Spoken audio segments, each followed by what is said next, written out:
Welcome back to the channel, guys. Today I'm going to explain a latest Chinese animated movie of 2025 called Ne Zha 2. This is actually the first time we're covering an animated movie on this channel, and I couldn't have chosen a better one to start with. The story picks up exactly where the first film left off. At the end of the first film, Nezha and Ao Bing's souls drifted through a raging thunderstorm. Nezha and Ao Bing gave their lives to protect their village, and in the battle their bodies were destroyed. Their souls, however, survived, though without a body they could only last 7 days.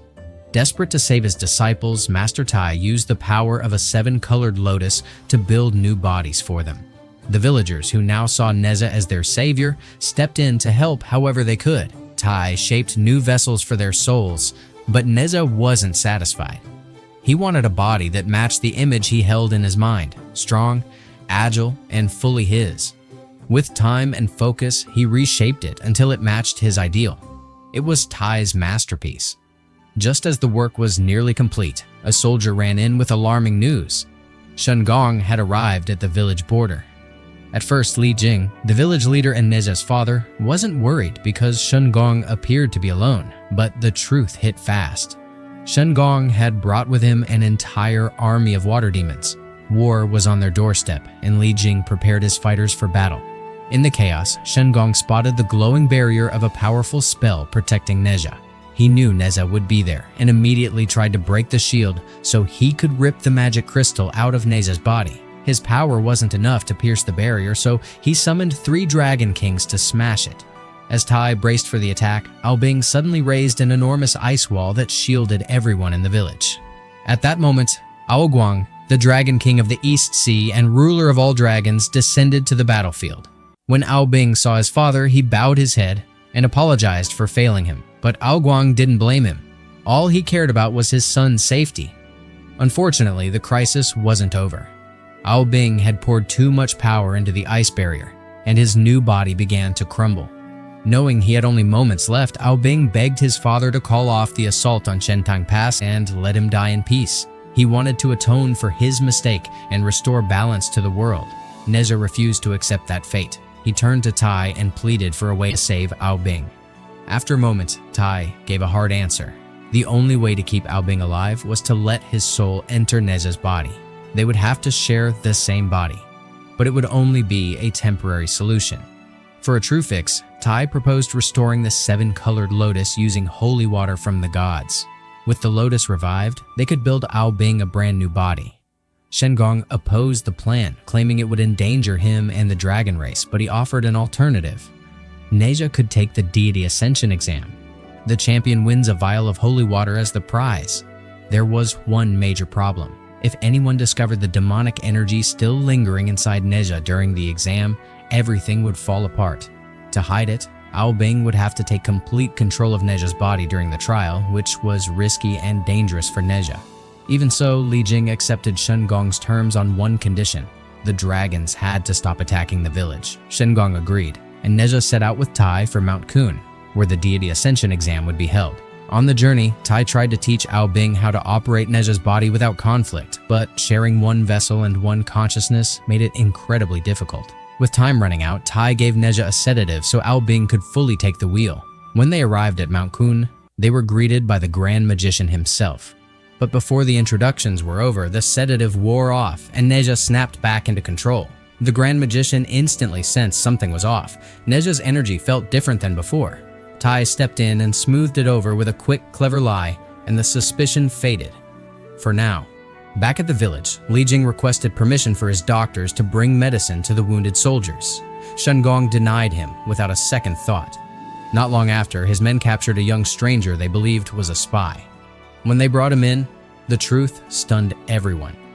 The man was Shen Gong's long-lost younger brother, finally restored to human form. Now that he had returned, he asked Shen Gong to honor the promise he made to him years ago. Shen Gong reminded his younger brother of the promise. Once he regained his human form, Shen Gong would train him. But right now, Shen Gong was on an urgent mission. He told his brother to head back to the village and wait. The younger one was clearly disappointed but accepted it. Before leaving, he asked, "So, what exactly are you doing here?" Shen Gong hesitated. If he told the truth, his brother might think less of him. That's when Li Jing stepped in, explaining that Shen Gong was protecting Chen Tangwan village from a demon siege. He didn't say this to cover for Shen Gong, but to make sure the young man stayed on the right path. Shen Gong's heart softened. He agreed to Li Jing's request so the villagers could continue searching for medicine. Meanwhile, Ne Zha was fired up for the first phase of his exam, a battle with an Oud Bilav demon. But when he arrived, he found the creatures busy feasting, ignoring him completely. Annoyed at being brushed off, Ne Zha teased one of them, drawing the attention of their leader. As soon as Ao Bing took control of Ne Zha's body, his sheer power made the leader nervous enough to order an attack. The problem was, Ao Bing could only stay conscious for a short time, and the effects of his sleeping pill were wearing off. When he tried to take another dose, an enemy strike knocked it into the demon's food. With no choice, Ne Zha ate the food mid-battle. Ao Bing then unleashed his full strength and crushed the otters, passing the first test. Afterward, the Grand Shaman Sosnar summoned Ne Zha and Tai to a sacred altar, where another great magician awaited. They discussed the final plans for a war against the demons. One man warned that the dragon race might betray them, but the sorcerer brushed it off. His power was greater than ever. With some time left, the sorcerer allowed Ne Zha to speak with his two brothers. Unsure what to say, Ne Zha sent Ao Bing in his place. When Ne Zha woke up, Ao Bing was in tears, jealous of the love Ne Zha received from his brothers. This shook Ne Zha, who'd always cursed being born as a demon's incarnation, thinking no one loved him. Now, he realized there were people who truly cared. Determined to protect them, he vowed to write his own destiny. Training for the second phase began. This time, his rival welcomed him warmly and admired his dedication, but their friendship crumbled when the rival called Ne Zha's body demonic. Insulted, Ao Bing lost control and attacked fiercely. The opponent fought back, and though Ao Bing nearly won, he stopped short when the sorcerer's followers intervened. Even so, they accused him of trying to kill his rival, leading to his arrest. Just then, Shen Gong's younger brother burst from the forest and attacked the guards, because the rival was actually his father. When the guards turned their weapons on the younger brother, his father shielded him, buying time for him to escape to Shen Gong. Gravely injured, he fled, leaving Shen Gong furious at Ne Zha's actions. And then came the worst news. Tai's guard arrived, reporting that Chen Tangwan village had been destroyed. Ne Zha and Tai rushed to the site of the attack without hesitation. From the ruins, the great sorcerer determined the destruction had been caused by the Dragon Clan.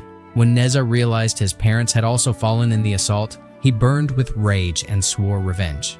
Ao Bing tried to calm him, but Ne Zha's anger only grew. At the Dragon Clan's border, the gatekeepers refused to let Ne Zha enter. A fight broke out. Impressed by Ne Zha's overwhelming power, the great sorcerer awarded him a vial of holy water as requested and urged him to fight alongside them against the rebellious dragons. Ne Zha agreed, but only after he delivered the holy water to Tai so it could be used to rebuild Ao Bing's body with the revived seven-colored lotus. While Ne Zha and Tai prepared to do just that, the great sorcerer and his followers began punishing dragons involved in the Chentang Pass attack, sealing them inside a vessel. Ao Guang, the Dragon King of the East Sea, was stunned. He had never given such an order. This crackdown was actually orchestrated by the three Dragon Kings who had allied themselves with Shen Gong. Determined to protect his people, Ao Guang led the dragons into battle. But even with all his strength, he couldn't break through the great sorcerer's guard. With no other choice, he lunged straight for the great sorcerer, only to be intercepted by Ne Zha. Consumed by grief and vengeance, Ne Zha drove Ao Guang back and forced him into the sealed vessel. The great sorcerer, thrilled by Ne Zha's strength, made him his right hand and tasked him with cleansing the world of demons. But even with praise and power, Ne Zha felt no pride. The victory meant nothing if it had cost him his parents. Then, in a moment of calm, Ne Zha's parents appeared to him and revealed the truth. Neither Shen Gong nor Ao Guang had destroyed the village. It was the great sorcerer himself. The Dragon Kings of the South, North, and West had surrendered to him long ago, and together they plotted to extract the life crystals from Ne Zha and Ao Bing so the great sorcerer could become unmatched in power. When Shen Gong discovered the betrayal, he knew he couldn't defeat them alone. He ordered Li Jing and his wife to flee while he stayed behind to buy time. With the truth out, Shen Gong apologized to Ao Guang and joined forces with him to save the Dragon Clan. Even together, they couldn't hold back the great sorcerer's defenders for long, and the defenders summoned the three Dragon Kings to the field. Ne Zha refused to back down. He cast a spell that confused the three Dragon Kings and turned them against one another. Seizing the opening, Nezha and Ao Bing defeated them and turned their focus on the Great Sorcerer. But the Sorcerer's defenses held. He countered by sealing Nezha and Ao Bing with the Golden Needle and locking them, along with Nezha's parents, inside a container to speed up the crystal extraction. Ao Bing warned his father that the entire disaster was the Great Sorcerer's plot. Shen Gong, accepting that he might not survive, ordered his troops to keep fighting to protect Nezha and Ao Bing, believing only they could stop the sorcerer. The Great Sorcerer then made Nezha an offer. If Nezha sacrificed himself, his parents would be spared. Nezha almost agreed until his mother spoke. No parent, she said through the pain of the Golden Needle, could bear to watch their child die first. She pulled him close and hugged him, even though it hurt. Her love sparked Nezha's true power awake. He shattered the Golden Needle seal and called to Ao Bing. Together, with the Dragon Clan's help, they broke the container and launched a counterattack. The Great Sorcerer tried to surround them again, but he couldn't withstand their combined power. When he realized he couldn't win, he fled with his followers. After the battle, Ao Bing invited Nezha to live with the Dragon Clan, now that his identity was known. Nezha refused. He wouldn't hide anymore. He would stand where he belonged and face his destiny head-on. Ao Bing respected his decision and left with his father, but as they went, Ao Guang noticed a new light in his son's eyes. Ao Bing, too, was ready to choose his own path. No one was holding him back anymore. In the post-credits scene, we see the Great Sorcerer venturing deep into a hidden mountain. Inside, he has imprisoned Shen Gong and Shen Gong's father. The sorcerer offers Shen Gong a dark deal: join forces with him to defeat Nezha or watch his father die. He gives Shen Gong just 2 days to decide. But as the sorcerer prepares to leave the mountain, he discovers something unexpected. The guard at the exit is fast asleep. In that moment, the sorcerer realizes he's trapped, because it was he himself who had cast the sleeping spell on their guard in the first place. In the final moments, Nezha's brother and Shen Gong's brother arrive at the Yusu Palace to meet the Great Sorcerer. But when they enter, the place is empty. With no one to greet them, they kneel and begin praying in silence. I hope you enjoyed this recap. If you did, hit that like button and subscribe if you're new. And as always, stay well, stay safe, and thanks for watching.